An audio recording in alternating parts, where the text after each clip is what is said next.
Okey, seterusnya bahan yang ada dalam minuman sihat Wandiva ialah ekstrak asam gelugur. Okey, asam gelugur ni juga dikenali sebagai Garcinia atroviridis ataupun istilah mudahnya kita panggil asam keping lah. Okey, adalah sejenis buah yang terdapat di kawasan tropika terutamanya di Asia Tenggara. Okey, asam gelugur ni terkenal dengan sifat asidik yang kuat dan sering digunakan dalam masakan terutamanya masakan tradisional Malaysia lah.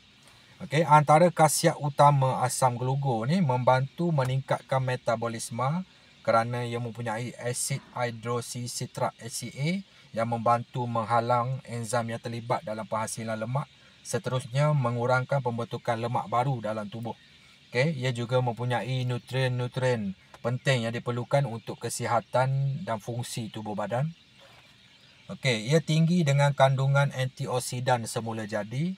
Ia boleh membantu mengurangkan berat badan, membantu mencegah dan merawat kanser, membantu mengurangkan sakit sendi dan radang, bersifat anti radang apabila berlakunya jangkitan atau kecederaan.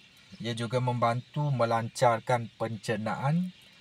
Ia juga membantu menurunkan paras kolesterol dalam tubuh badan. Ia juga membantu menurunkan paras gula dalam darah. Okey, bersifat antibakteria dan antikulat, membantu mengatasi demam, okey, membantu mencegah penyakit jantung, membantu mengubati penyakit cacing dalam organ pencernaan, okey, membantu mengawal tekanan darah tinggi dan membantu juga menurunkan berat badan. Itu antara khasiat-khasiat asam gelugur yang ada dalam minuman sihat Wandiva ni.